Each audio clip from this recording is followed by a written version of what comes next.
दंडकारण्य की स्वामिनी शूर्पणखा ने भगवान के महत्वपूर्ण कार्य निशिचरहीन करुमहि बोझ उठाया प्रणकीन विनाशाय च दुष्कृत्यम आदि में बहुत सहायता की है।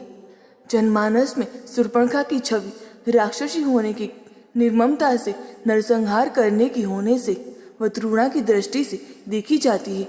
करोड़ों जन्मों तक तपस्या करने के बाद भी ऋषि मुनियों को भगवत दर्शन लाभ नहीं हो पाते, परंतु इसने उनके दर्शन के साथ साथ बातें भी की तथा श्री राम ने उसके लक्ष्मण जी से भी बात करवाकर भक्ति स्वरूपा आद्या शक्ति जगत जननी सीता माता के दर्शन भी करवा दिए। एक जिज्ञासा बनी रहती है कि आखिर शूर्पणखा ने ऐसा कौन सा पुण्य किया होगा कि जिससे उसे ये सौभाग्य प्राप्त हुआ। मनीषी व ज्ञानी जन हमेशा इस बात का चिंतन किया करते हैं। आइए शूर्पणखा के पूर्व जन्म का वृत्तांत जाने। पूर्व जन्म में शूर्पणखा इंद्रलोक की नयनतारा नामक अप्सरा थी। उर्वशी, रंपा, मेनका, पुंजिक स्थला आदि प्रमुख अप्सराओं में इसकी गिनती थी। एक बार इंद्र के दरबार में अप्सराओं का नृत्य चल रहा था। उस समय ये नयनतारा नृत्य करते समय संचालन अर्थात आंखों से इशारा भी कर रही थी। इसे देख इंद्र विचलित हो गए और उसके ऊपर प्रसन्न हो गए। तब से नयनतारा इंद्र की प्रेयसी बन गई। तत्कालीन समय में पृथ्वी पर एक व्रजा नामक एक ऋषि घोर तपस्या कर रहे थे। तब नयनतारा पर प्रसन्न होने के कारण ऋषि की तपस्या बंद करने हेतु इंद्र ने इसे ही पृथ्वी पर भेजा, परंतु वज्रा ऋषि की तपस्या भंग होने पर उन्होंने इसे राक्षसी होने का श्राप दे दिया। ऋषि से क्षमा याचना करने पर वज्रा ऋषि ने उससे कहा कि राक्षस जन्म में ही तुम्हें प्रभु के दर्शन होंगे। तब वही अप्सरा देह त्याग के बाद शूर्पणखा राक्षसी बनी। उसने दृढ़ निश्चय कर लिया कि प्रभु के दर्शन होने पर वह उन्हें प्राप्त कर लेगी। वही नयनतारा वाला मोहक रूप बनाकर ही शूर्पणखा श्री राम प्रभु के पास गई, परंतु एक गलती कर बैठी। वह ये कि परम ब्रह्म प्रभु परमात्मा परात्पर परम ब्रह्म को पति रूप में पाने की इच्छा प्रकट कर दी।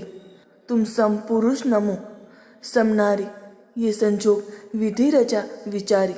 मम अनुरूप पुरुष जग माही, देखे वो खोजी लोक तिहु नाही। ताते अब लगी रहे वो कुवारी, मनु माना कपु तुम ही निहारी। परम ब्रह्म को प्राप्त करने की एक प्रक्रिया होती है। भक्ति या वैराग्य के सहारे ही परम ब्रह्म को प्राप्त किया जा सकता है। शूर्पणखा भक्ति रूपा सीता माता और वैराग्य रूपी श्री लक्ष्मण जी के पास ना जाकर सीधे ब्रह्म के पास चली गई। ये उसकी सबसे बड़ी गलती थी। वह तो श्री राम की पत्नी बनकर भक्ति को ही अलग कर देना चाहती थी। इसके अलावा अगर वह वैराग्य का आश्रय लेती तो भी प्रभु को प्राप्त कर सकती थी, परंतु वैराग्य को भी नकार कर अर्थात वैराग्य रूपी श्री लक्ष्मण जी के पास ना जाकर वह अहंकार में आकर सीधे प्रभु के पास चली गई। उसमें अहंकार आ गया। वह कहती है, संपूर्ण संसार में मेरे समान कोई नारी नहीं। इसका अर्थ ये हुआ कि समस्त संसार में आपकी पत्नी बनने लायक मेरे समान कोई नारी नहीं है। अहंकारी को प्रभु मिलन संभव ही नहीं हो सकता। फिर भी उचित प्रक्रिया का ज्ञान कराने के लिए उसे वैराग्य रूपी लक्ष्मण के पास भेजा गया, ताकि उसे प्रभु मिलन की सही प्रक्रिया ज्ञात हो सके।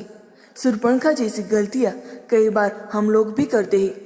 जैसे प्रभु के मंदिर में जाने पर हम लोग जहाँ अगरबत्ती का खाली पैकेट, नारियल की पॉलीथीन, माचिस की तीली, दूध चढ़ाकर दूध का खाली पाउच मंदिर परिसर में डस्टबिन में न डालकर चाहे जहाँ फेंक देते हैं। चैनल गेट में ही अगरबत्ती लगा देते हैं। नियम स्थान को छोड़कर पेरी पर भी दीपक लगा देते हैं, या भगवान के पैर के पास या शिव जी की जलाधार के ऊपर ही दीपक रख आते हैं आदि। इस प्रकार के 32 भागवता अपराध होते हैं। मंदिरों में जाकर इन 32 अपराधों में से एक भी अपराध यदि कोई करता है तो उस पर भगवान की कृपा तो नहीं होती है, अब तो वह ईश्वर का कोपार्जन अवश्य बन जाता है। वैराग्य लक्ष्मण ने सोचा कि राक्षसी को वैराग्य तो आ ही नहीं सकता, अतः उसे पुनः प्रभु के पास भेज दिया। तब प्रभु ने कहा कि मैं तो भक्ति के वश में हूँ।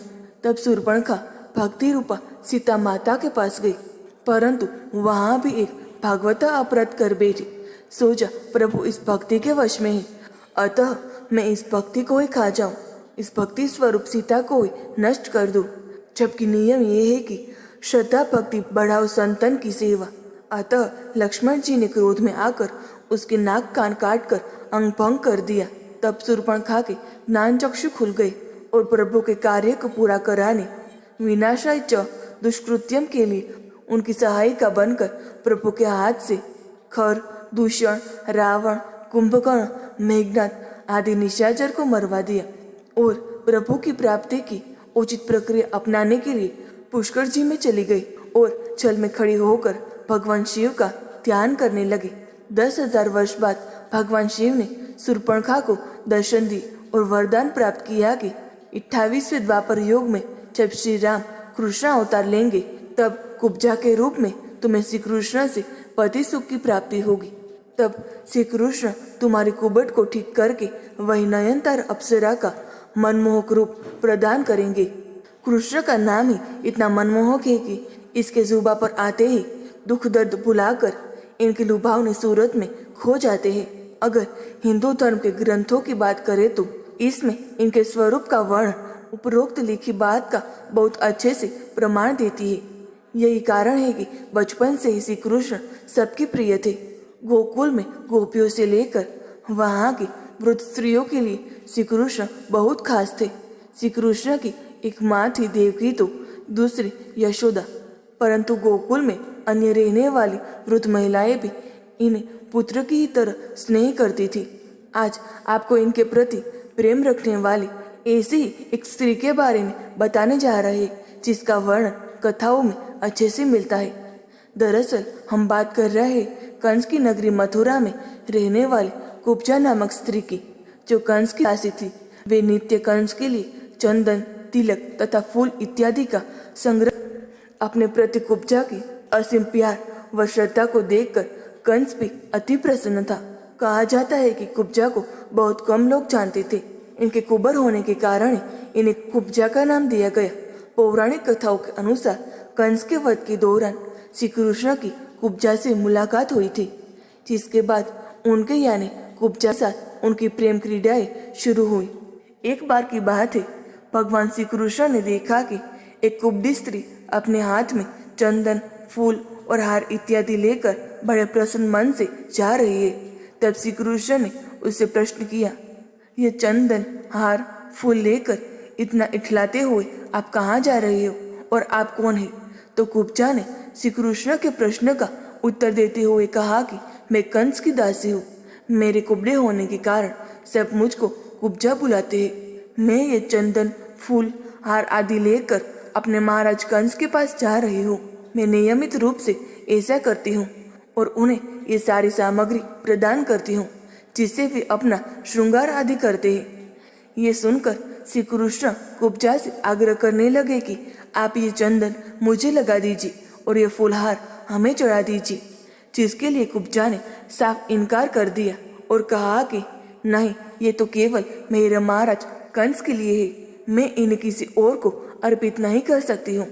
कथाओं में किए वर्णन के अनुसार जो लोग आपस में खड़े होकर ये संवाद सुन रहे थे, वह सब मन ही मन सोच रहे थे कि ये कुब्जा कितनी जाहिल गंवार है। साक्षात भगवान उसके सामने खड़े हैं और वह उनके आग्रह को ठुकरा रही है। वहां मौजूद सभी लोग कुब्जा के बारे में सोच रहे थे कि वे इतना भाग्यशाली अवसर अपने हाथ से गंवा रहे हैं। कम लोगों के जीवन में ऐसा सुखद अवसर आता है और वो है कि श्री कृष्ण को छोड़कर फूल, माला व चंदन पापी कंस को चढ़ाने जा रही है। लेकिन अब उसमें कुब्जा का भी क्या दोष था? वह तो वही कर रही थी जो उसके मन में छुपी वृत्ति उसे करा रही थी। परंतु अब श्री कृष्ण भी ठहरे हटे लगे बार बार उनसे आग्रह करने। अंततः वो कुब्जा को मनाने में कामयाब हो गए और कुब्जा उनका श्रृंगार करने के लिए तैयार हो गई। किंतु क्योंकि वह कुबड़ी थी, इसीलिए वे प्रभु के माथे पर तिलक नहीं लगा पा रही थी। कुब्जा की इस व्यथा को देख श्री कृष्ण ने उसके पैरों के दोनों पंजों को अपने पैरों से दबाकर हाथ ऊपर उठवाकर ठुड्डी को ऊपर उठाया तो कुब्जा का कुबड़ापन ठीक हो गया, जिसके बाद कुब्जा श्री कृष्ण के माथे पर तिलक लगाने में सफल हुई। कुब्जा के बहुत आमंत्रित करने पर कृष्ण ने उसके घर जाने का वचन देकर उसे विदा किया। कहा जाता है कालांतर में कृष्ण ने उद्धव के साथ कुब्जा का आतिथ्य स्वीकार किया। इतना ही नहीं, श्री कृष्ण ने कुब्जा के साथ प्रेम क्रीडाएं भी की। कुब्जा ने श्री कृष्ण से ये वर भी मांगा कि वे चिरकाल तक उसके साथ वैसे ही प्रेम क्रीडा करते रहे। दोस्तों, आपको ये पौराणिक कहानी कैसी लगी कमेंट में ज़रूर बताएं। वीडियो को लाइक करें, शेयर करें और हमारे चैनल को सब्सक्राइब करना ना भूलें। धन्यवाद।